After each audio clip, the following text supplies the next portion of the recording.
अगर श्री कृष्ण का संबंध राधा से होता तो क्या महाभारत का एक भी पात्र चुप रहता? क्या हम अनजाने में भक्ति के नाम पर कृष्ण जी का अपमान कर रहे हैं? भगवान कृष्ण अपने समय में आदर्श के प्रतीक थे। भीष्म, द्रोण, व्यास, कर्ण, अर्जुन और युधिष्ठिर सभी ने उनके चरित्र की प्रशंसा की है। महाभारत के युग में परस्त्रीगमन घोर अपराध माना जाता था, तभी तो कीचक की दुष्ट दृष्टि के लिए भीष्म ने उसकी आंखें निकाल दी थी। यदि श्री कृष्ण का संबंध किसी राधा नाम की स्त्री के साथ होता तो शिशुपाल, जो हर सभा में कृष्ण पर दोष लगाने को तत्पर रहता था, क्या वो चुप रहता? पूरी महाभारत के अंदर राधा नाम की किसी स्त्री का वर्णन ही नहीं आया है। महाभारत में केवल एक ही राधा का नाम आता है, जो कि कर्ण की पालक माता थी।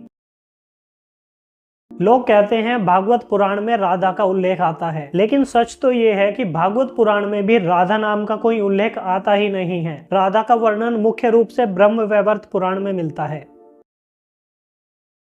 अब यहाँ पे सबसे स्ट्रॉन्ग लॉजिक ये आता है कि ब्रह्म वैवर्त पुराण के अंदर काफी ज्यादा विरोधाभास है। जैसे कि आप कुछ श्लोक देखिए। ब्रह्मखंड अध्याय 5 श्लोक नंबर 25 और 26 राधा को कृष्ण जी की पुत्री बताया गया है, जो कि कृष्ण जी के वाम पार्श्व से उत्पन्न हुई थी। प्रकृति खंड अध्याय 48 राधा को कृष्ण की पत्नी बताता है, जिनका विवाह ब्रह्मा जी ने कराया था। प्रकृति खंड अध्याय 49 राधा को कृष्ण जी की मामी बताया गया है, क्योंकि उसका विवाह यशोदा के भाई से हुआ था, यानी कि वो रिश्ते में पुत्र वधू भी हुई। अब यहाँ पे लॉजिकल क्वेश्चन ये आता है कि एक ही पुस्तक के अंदर स्त्री बताया जा रहा है, मामी बताया जा रहा है, पुत्री बताया जा रहा है, तो जाहिर सी बात है ऐसी पुस्तक को प्रमाणिक नहीं माना जा सकता। क्या ऐसे ग्रंथ को प्रमाणिक माना जा सकता है जिसमें इतनी विरोधास्पद बातें हों? निश्चित ही बिल्कुल नहीं माना जा सकता। हिंदी के काफी कवियों ने कृष्ण के नाम पर काफी ज्यादा कविताएं लिखी, कल्पनाएं लिखी, लेकिन वो महाभारत के कृष्ण तक नहीं पहुंच पाए। महाभारत के अंदर श्री कृष्ण जी का जो चरित्र बताया गया है वो कुछ इस प्रकार है। जो पराई स्त्री से तो दूर अपनी पत्नी रुक्मणी के साथ 12 वर्ष तक घोर तपस्या ब्रह्मचर्य का पालन किया, जिनके हाथों में मुरली नहीं थी, सुदर्शन चक्र था, जिन्हें गीता में योगेश्वर कहा गया, जिन्हें दुर्योधन ने कहा पूज्यतमो लोके, अर्थात पूरे संसार में कृष्ण जी पूजनीय हैं, निष्कलंक है, योगी हैं, योद्धा है, मर्यादा पुरुष हैं। महाभारत में वर्णन आता है कृष्ण जी सुबह और शाम दोनों समय गायत्री मंत्र से ईश्वर उपासना किया करते थे। चाहे युद्ध हो या यात्रा हो, नित्य प्रति संध्या उपासना अवश्य किया करते थे। यदि आप भी श्री कृष्ण जी के भक्त हैं, कृष्ण जी का अनुसरण आपको अवश्य करना चाहिए। गायत्री मंत्र से सुबह शाम संध्या उपासना करना चाहिए।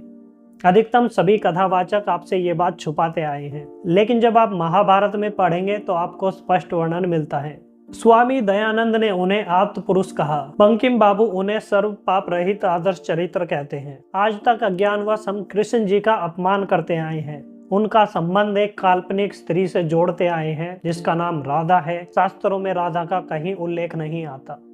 सोचिए, अगर आप राधा कृष्ण कहते हैं तो क्या ये माता रुक्मणी के साथ अन्याय नहीं है? क्या कृष्ण जी के साथ ये अन्याय नहीं है? उनका संबंध एक काल्पनिक स्त्री से जोड़ा जाए। कृष्ण जी का असली चरित्र और उनकी असली जीवन को जानने के लिए आपको महाभारत पढ़नी चाहिए। वैसे अधिकतम लोग पुस्तक तो पढ़ते नहीं हैं। अधिकतम हिंदुओं के घर में तो रामायण भी नहीं है, महाभारत तो दूर की बात है। और यदि घर में रामायण है तो उसको पढ़ेंगे थोड़ी ना, लाल कपड़े में उसको पैक करके रख दो, पढ़ना थोड़ी ना होता है। तो आज से राधा कृष्ण बोलना बंद करें, पाप के भागी ना बने। वीडियो अच्छी लगी तो लाइक करें, शेयर करके सबको बताएं भगवान कृष्ण और राधा का वास्तविक संबंध क्या था।